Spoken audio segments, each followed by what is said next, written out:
नमस्कार, मैं राकेश परमार और आप देख रहे हैं महत्वपूर्ण मुद्दा।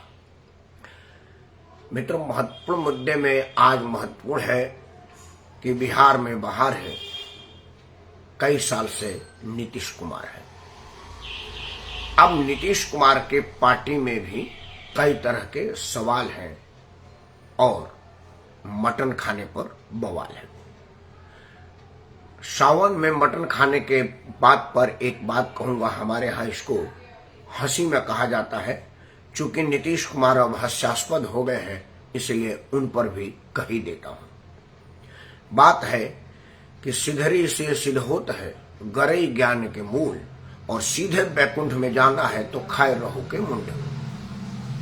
यह हमारे यहाँ हंसी में कहा जाता है, लेकिन जनता दल यूनाइटेड ने आज कई तरह से अपने आप को हास्यास्पद स्थिति में ला दिया है।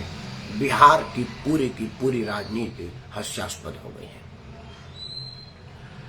मित्रों, महत्वपूर्ण यह नहीं है कि कौन क्या खा रहा है। पिछले साल प्रधानमंत्री ने भी कहा था कि भारत का संविधान किसी को खाने पर रोक नहीं लगाता, कुछ भी खा सकते हैं।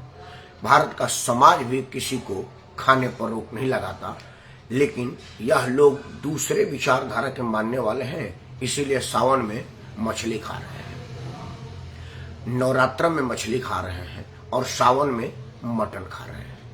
यह घटना हुई थी लालू प्रसाद के परिवार के आमंत्रण पर। राहुल गांधी लालू जी के घर गए थे, लालू के बेटे मतलब मीशा के घर गए थे। वो लालू जी का ही है, ग्रामेटिकल ठीक करने की जरूरत नहीं है, ना ही पॉलिटिकल करेक्ट करने की आवश्यकता, वो लालू जी का ही है। तो उस घर में चंपारण मीट बनाने की विधा लालू परिवार ने राहुल गांधी को सिखाया और राहुल गांधी बाकायदे उसको किए भी। अब भारत का संविधान, समाज इसमें कहीं रोक नहीं लगाता, ना ही कोई डिटेक्ट करता है कि राहुल गांधी को मीट नहीं बनाना चाहिए और लालू प्रसाद को मीट बनाने की कला नहीं सिखानी चाहिए। लेकिन आलोचना करने वाले लोग तो इसमें आलोचना करेंगे कि भाई सावन के महीने में नहीं करनी चाहिए। हम लोगों ने भी कहा, क्योंकि मैं मांसाहारी नहीं हूं, लेकिन मांस खा सकता हूं। मतलब हमारा एक अजीब हाल है कि अगर रोस्टेड मुर्गा और खीर पड़ा होगा तो मैं खीर खाऊंगा, लेकिन अगर कुछ नहीं पड़ा होगा और भूखे मरने की नौबत आएगी तो मैं मुर्गा खा लूंगा। मैं इस तरह का मांसाहारी, मतलब अगर कोई विकल्प है तो मैं मांस छूंगा नहीं, खाने तो बड़ी दूर की बात है। लेकिन तब भी मैं सावन भर लहसुन प्याज नहीं खाता। नवरात्रि के मैं नहीं खाता, मंगलवार को नहीं खाता, शनिवार को नहीं खाता, बृहस्पतिवार को नहीं खाता। मतलब अगर मुझे मांसाहार अगर करना पड़े मजबूरी में, तो वह दिन इतवार, बुधवार और शुक्रवार ही होगा। सप्ताह में बाकी के दिन में नहीं खा सकता हूं। कई लोग इस तरह के हिंदू होते हैं, और दिन खाएंगे, मंगल को नहीं खाएंगे। इस पर कई तरह की चर्चा है, मैं इसको आगे नहीं बढ़ाऊंगा। तो मैंने कहा कि राहुल जी को सावन में परहेज करना चाहिए, लालू जी को भी करना चाहिए। मैंने भी यह बात कहा था। उसके बाद नवरात्र आया। नवरात्रे में मलाह पुत्र शाहनी और लालू पुत्र तेजस्वी ने हेलीकॉप्टर में मछली खाते हुए वीडियो लगाया और सबके मुंह में कांटा धंस गया। हमने भी कहा था कि यार लालू जी के बच्चे को नवरात्र में मछली नहीं खानी चाहिए थी। उसके कुछ दिन बाद उसकी बड़ी तबीयत बिगड़ गई, मन से लंगड़ाते हुए गया और बड़ी मीम बने कि नवरात्र में मछली खाओगे तो खून की उल्टी होगी। खैर, ईश्वर की कृपा हुई, पटन देवी का आशीर्वाद से वो ठीक हुआ और उसको भगवान ने बुद्धि दिया। अब केंद्रीय मंत्री ललन जी ने मटन पार्टी दिया है। ललन जी कुत्ता खाएं, गधा खाएं, सुअर खाएं, हमें उससे मतलब नहीं है। लेकिन ललन जी सावन भर तो बना सकते थे। ऐसा कोई उनके बेटे बेटी की शादी की मुहूर्त तो थी नहीं कि आज शादी है इसलिए हमको लोगों को भोजन कराना है। वो 15 दिन बाद करा सकते थे या 15 दिन पहले करा सकते थे। लेकिन अगर बुद्धि ही होता तो नेतागिरी में कैसे होते? प्रोफेसर या IAS डॉक्टर PhD नहीं होते। मतलब बिहार के लोग ऐसे लोगों को राजनीति में उठाए हैं तो सजा तो वही भुगतेंगे। ललन जी ने अपना मटन पार्टी दिया और बाकायदे मन से अनाउंस किया कि जो सावन में है उसके सावन व्यवस्था, जो नहीं उनका अलग भी व्यवस्था है। लेकिन मित्रों, अब यह देखना होगा कि NDA वाले लोग क्या यह कहेंगे कि इस मटन में सेला नमक पड़ा था इसलिए शुद्ध हो गया, और लालू जी वाला में कच्चा नमक पड़ा था इसलिए शुद्ध हो गया। मतलब एक कहानी की बात है, जब आपकी बारी आती है तो आप बगले झांकने लगते हैं, और सामने वाले की बारी आती है तो आप आलोचना करते हैं। यह दोगलापन नहीं चलेगा, यह पब्लिक है, सब जानती है और सबकी कलई पहचानती है। मेरा मुद्दा आज इससे बड़ा है। या तो सिर्फ इंट्रोडक्शन के लिए बोला था, गंभीर मुद्दा यह है कि आज हम लोगों को इस बात पर चर्चा करने पड़ेगा कि चुनाव जीतने के लिए राष्ट्रीय हित, राष्ट्रीय सुरक्षा, अर्थव्यवस्था और राजकोषीय खजाने को ध्यान में रखा जाए या न रखा जाए। यानी हम राजनीति क्या इस कीमत पर करेंगे कि देश जाए भाड़ में, हमें वोट मिलना चाहिए। भारत के राजनीति में अरविंद केजरीवाल ने एक मुफ्तखोरी की शुरुआत की और बिना कुछ काम किए दिल्ली में 10-15 साल तक सरकार चलाया। उसके मुफ्त के काट में किसी को कुछ नहीं सूझा और मुफ्त के बदले मुफ्त की राजनीति चलती रही। दिल्ली में उसने 200 यूनिट मुफ्त की तो उसको 300 किया गया, एक राज्य में 500 कर दिया गया, एक राज्य में 700 कर दिया गया। फिर वो 2,500 रुपया माँ बेटी योजना तो फलाना योजना तो फलाना योजना तो फलाना योजना, और यह सब योजनाएं राजकोषीय घाटे को बढ़ा रही हैं और देश कर्जे में जा रहा है। लेकिन मैं बड़ा ताज्जुब हूं कि देश में अदालतें हैं, हर मामले में 100 मोटो ले लेती हैं। इन सब विषय पर 100 मोटो क्यों नहीं लेती? क्योंकि हमारी जनता तो महामूर्ख है, किसी को बुरा लगे मुझ पर केस कर सकता है। मैं प्रिय हूँ उनका केस को झेलने के लिए, क्योंकि इसी बहाने मुद्दा उठेगा तो चर्चा में तो आएगा कि राकेश मनवार को किस बात का केस हुआ है। मुफ्तखोरी के लिए देशवासियों को बेवकूफ कहा है, इसलिए केस हुआ है। क्योंकि हमको अपना भला सोचने का शक्ति नहीं है, सलाहियत नहीं है, क्योंकि हमको सरकारों ने, राजनीतिक दलों ने भला सोचने का मौका ही नहीं दिया। नहीं तो हमको ये पता नहीं चलता कि लालू प्रसाद का लड़का 8वीं बार फेल है, हम उसको मुख्यमंत्री बना रहे हैं उस राज्य का जहां हर गांव में 2-3 IAS PhD और डॉक्टरेट मिल जाएंगे, और वो सब लोग 8वीं फेल को मुख्यमंत्री बनाने की बात करते हैं और कहते हैं कि तेजस्वी में पोटेंशियल है। तो अपने बुद्धि का तो सत्यानाश उसी दिन हो गया है और हम इसकी प्रमाण भी दे चुके हैं। उत्तर प्रदेश में सही, मुलायम सिंह के बाद अखिलेश यादव बिना कुछ किए राजनीति में बना है, मायावती बिना, मतलब किस किस के नाम लो, बात आज मेन मुद्दे पर आते हैं। नीतीश कुमार खुद ही राजनीतिक मंचों पर कहते थे कि आप कुछ भी मुफ्तखोरी देंगे तो वो राजकीय कोष में आएगा और देश की अर्थव्यवस्था को बर्बाद करेगा। प्रधानमंत्री ने भी कहा है कि मुफ्त की रेवन्यू बांट करके देश की अर्थव्यवस्था का सत्यानाश कर रहे हैं। लेकिन जब प्रधानमंत्री की पार्टी स्वयं राजनीति में आई तो दिल्ली में अरविंद केजरीवाल से डबल मुफ्त देने की बात की, और अब वो देने की लोग मांग कर रहे हैं और यह लोग बगले झांक रहे हैं।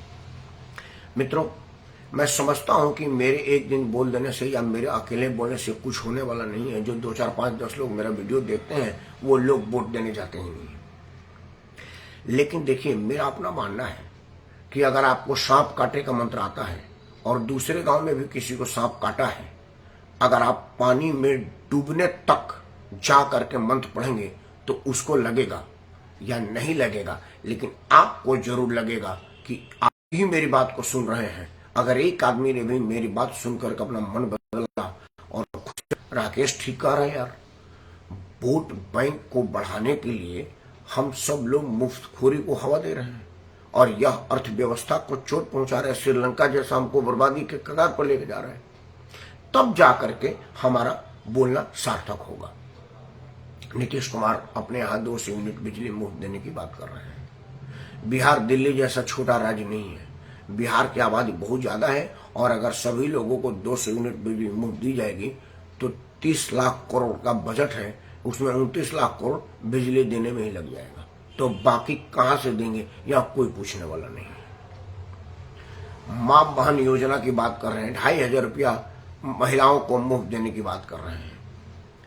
जितना करोड़ महिलाओं की आबादी बिहार में है, अगर उनमें से सभी को दे दिया जाए तो जो पूरा बजट है वो सिर्फ मां बहन को पैसा देने में ही लग जाएगा।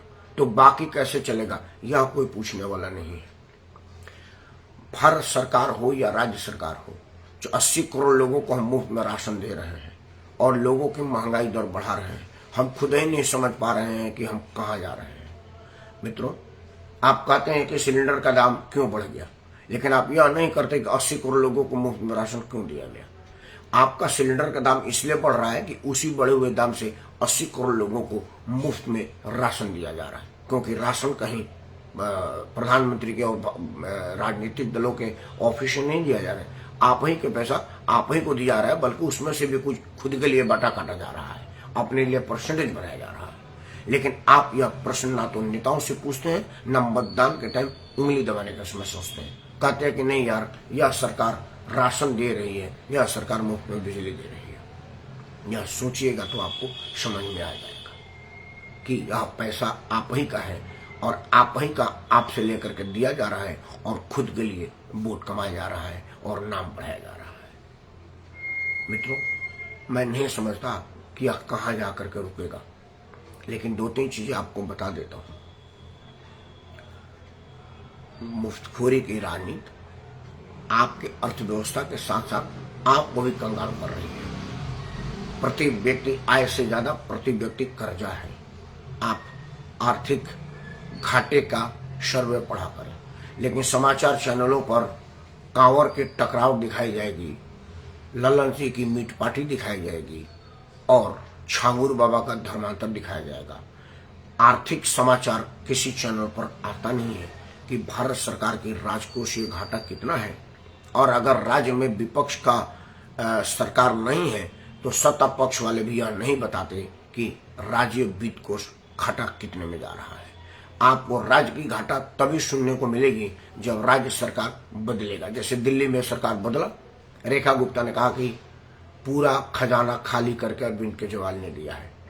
अब जब तक रेखा गुप्ता मुख्यमंत्री पर रहेंगी तब तक खजाना खाली नहीं होगा, वो सारा काम करेंगे मुफ्तखोरी वाला केजरीवाल से भी बढ़ के। अब जब रेखा गुप्ता जाएगी तो जो दूसरा बीना गुप्ता आएगी वो कहेगी कि रेखा गुप्ता ने खजाना खाली करके दिया है। राज्य सरकार बदलते वक्त एक बार खजाने की बात आती है, उसके बाद कभी नहीं आती, लेकिन खजाना खाली हमेशा रहता है और वह घाटा हर साल बढ़ता जाता है और वो आप पर चढ़ता जाता है और वह सब आपसे लिया जाएगा। श्रीलंका तो एक छोटा देश था, कई देशों ने मदद कर दिया और उसका राष्ट्रपति माल लेकर के हवाई जहाज उड़कर चला गया। 140 करोड़ लोग किस देश में समाएंगे, यह हमको बता दीजिए। और कौन सी दुनिया में ऐसी देश है जो 140 करोड़ लोगों का भरण पोषण कर सकती है, यह हमको बता दीजिए। तब आपको समझ में आएगा कि मुफ्तखोरी की राजनीति आपको कितना दिक्कत में दे रही है। आपसे हाथ जोड़ के प्रार्थना करते हैं कि इस मुहिम को आगे बढ़ाइए और मुफ्तखोरी के राजनीति का विरोध कीजिए, क्योंकि मुफ्त कुछ भी नहीं होता। जो मुफ्त होता है वही सबसे ज्यादा महंगा होता है। जिस दिन आप समझ लेंगे उसी दिन मुफ्तखोरी से तौबा कर लेंगे। बिहार के मुख्यमंत्री का 200 यूनिट बिजली देने के अलावा उन तमाम लोगों को मुफ्त में योजना पर राजनीति करने की भरपूर मन से पूरी शक्ति से विरोध करने वाला मैं राकेश परवार आपसे प्रार्थना करता हूं कि कृपया मेरा साथ दीजिए और मुफ्तखोरी को बढ़ावा देने से रोकिए, क्योंकि मुफ्त में कुछ भी नहीं है। यह आप ही का है जो आपसे लिया जाता है पूरा और दिया जाता है आधा। आधा नेताओं और अफसरों के घर में चला जाता है। अगर आपको लगता है कि यह बात सही है तो इस वीडियो को लाइक करें, चैनल को सब्सक्राइब करें और इसे अपने सभी समूहों में साझा करें, क्योंकि साझा करने से समस्या अपने समाधान को प्राप्त होता है और जब समस्या को समाधान मिलेगा तो वो समाप्त होगा। एक दिन में बेशक समाप्त ना हो, लेकिन एक दिन जरूर होगा। उन्हीं उम्मीद के साथ मैं राकेश परवार आप सबको सादर करता हूँ। जय हिंद, वंदे मातरम और भारत माता की जय।